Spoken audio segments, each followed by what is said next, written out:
అప్పుల బాధలు వెంటాడుతున్నాయా? అయితే 6 జేవిఆర్ వారి జాతిరత్నాలు ధరించండి. హాయ్ హలో నమస్తే వెల్కమ్ టు మనన్ టీవీ. ఎదురుకు కెమెరా ఉందా, చుట్టూ పబ్లిక్ ఉన్నారా అని చూస్తున్నారే గానీ కొంతమంది మాట్లాడేటప్పుడు అసలు ఏం మాట్లాడుతున్నారు, వాళ్ళ నోట్లో నుంచి ఏం మాట వస్తుంది అనేది కూడా ఆలోచించట్లేదు. అదే విధంగా ఒక జర్నలిస్ట్ ఒక అనగూడని కామెంట్ అయితే చేశారు. అయితే దీనిపైన మరిన్ని అప్డేట్స్ తెలుసుకుందాం. ఇప్పుడు మనతో ఉన్నారు ప్రముఖ సీనియర్ పొలిటికల్ అనలిస్ట్ రవీంద్ర బాబు గారు. నమస్తే సార్. నమస్తే సార్, చంద్రబాబు నాయుడు గారు అమరావతిలో ఉన్న దేవతలకు రాజధాని అని అన్నారు. అసలు అది వినటానికి ఎంత అద్భుతంగా ఉందన్నమాట.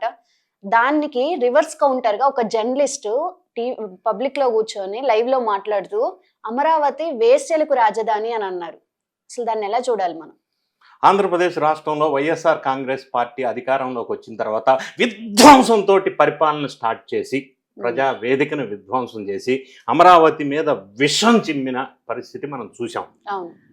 అప్పట్లో అమరావతి రాజధానిగా డిక్లేర్ చేసినప్పుడు చంద్రబాబు నాయుడు గారు ప్రజాస్వామ్యంలో దేవాలయం లాంటి అసెంబ్లీలో జగన్ రెడ్డి గారు అమరావతికి మా పార్టీ పూర్తిగా సపోర్ట్ చేస్తుంది, 30,000 ఎకరాలు ఉండాలా తగ్గకుండా చూడండి అన్నమాట వాస్తవమే కదా.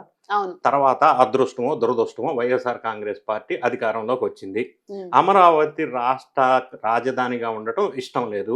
అది మొత్తం కన్స్ట్రక్షన్స్ అంతా బంద్ చేసి కాంట్రాక్టర్స్ అంతా పంపించేశారు. 3 రాజధానుల్లోనే ఒక స్టాండ్ తీసుకున్నారు.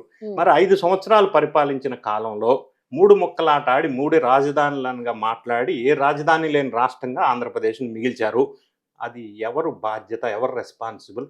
రాష్ట్రానికి రాజధాని లేకుండా చేశారు. 3 రాజధానులు 5 సంవత్సరంలో కట్టేది ఉండే, ఎందుకు కట్టలా? అమరావతిని డెవలప్ చేయకుండా వదిలేశారు.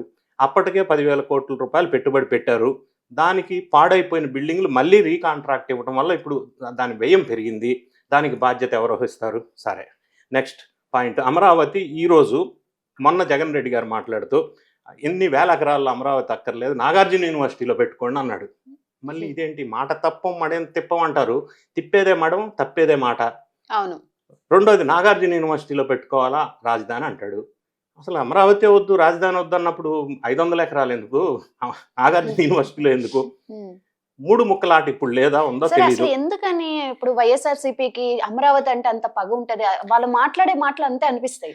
ఎందుకు అంటే కమ్మరావతి అని, బ్రహ్మరావతి అని ఒక సామాజిక వర్గం మీద కక్ష సాధించుకోవటంలో భాగంగా వ్యక్తిగత కక్షలతోటి అమరావతిని విధ్వంసం చేశారు తప్ప ఇంకొక రీజన్ నాకేం కనిపించట్లా. మరి అమరావతి ఆ రోజు ల్యాండ్ పూలింగ్ లో అమరావతి తీసుకోకుండా land acquisition and rehabilitation act 2013 ప్రకారం ల్యాండ్ ఎక్వైర్ చేయాల.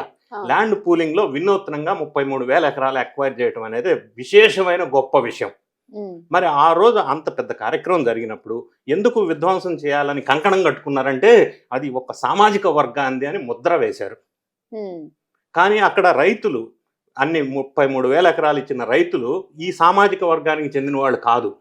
వాళ్ళు బడుగు బలహీన వర్గాలకు చెందిన రైతులు చాలామంది ఉన్నారు. మరి అటువంటిప్పుడు 5 సంవత్సరాల కాలంలో ఉద్యమం చేసి 270 మంది చనిపోతే వాళ్ళ ఆడవాళ్ళను కూడా కొట్టించి హింసించి అమరావతి ఉద్యమాన్ని అణిచివేసే ప్రయత్నం చేశారు. ఇంత కథ బ్యాక్గ్రౌండ్ ఉండుంటే ఈరోజు ఒక సాక్షి మీడియాలో లైవ్లో డిబేట్లో ఒక జర్నలిస్ట్ అని ముసుగు వేసుకున్న కొంతమంది అమరావతి దేవతల రాజధాని అని చంద్రబాబు నాయుడు గారు అన్నారు వన మహోత్సవం కార్యక్రమంలో 5th జూన్న. సో తప్పేంటది? దాన్ని పట్టుకొని వేశ్యల రాజధాని అంటాడా? కడుపుకి అన్నం తింటున్నాడా, ఇంకేమన్నా తింటున్నాడా ఈ పెద్ద మనిషి? అర్థం కావట్లా. ఆ మాట అన్నప్పుడు అక్కడ ఆ ప్రోగ్రాం నిర్వహిస్తున్న సీనియర్ జర్నలిస్ట్గా చెప్పబడుతున్న ఇంకొక పెద్ద మనిషి ఖండించి ఆపేది ఉండే. అవును.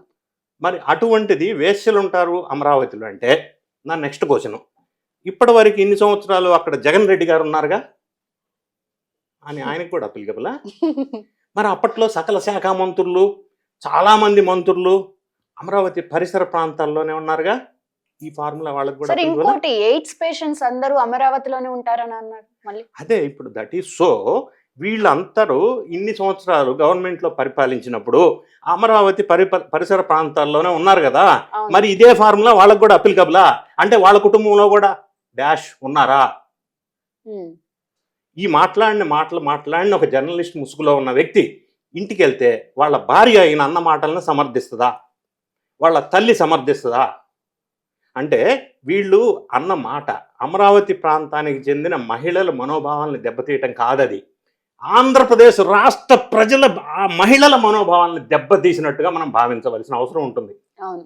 ఎంత ధైర్యం, ఎంత కండకావరం! అంటే ఏం మాట్లాడుతున్నామో హద్దు అదుపు లేకుండా నోటికి ఏదొస్తే అది మాట్లాడుతూ ఉన్న వాళ్ళ చరిత్ర వైఎస్ఆర్ కాంగ్రెస్ పార్టీలో ఉంది. మనం గతంలో చూసాం. వల్లభనేని వంశీ కావచ్చు, కొడాలి నాని కావచ్చు, వీళ్ళందరినీ సోషల్ మీడియా అడ్డు పెట్టుకొని అనరాని మాటలు గతంలో అన్నప్పుడు వాళ్ళ మీద ఏ సెక్షన్స్తో అయితే కేసులు పెట్టి ఇప్పుడు జైలు పాలు అవుతా ఉన్నారో అదే పద్ధతిలో అంతకంటే కఠినంగా ఈ బ్యాచ్ మీద కూడా మళ్ళీ నిన్న అన్నదానికి కేసులు పెట్టాల్సిన అవసరం ఉంది.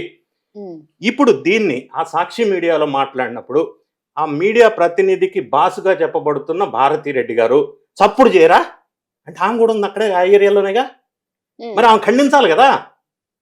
ఎక్కడికి దారి తీస్తున్నారు?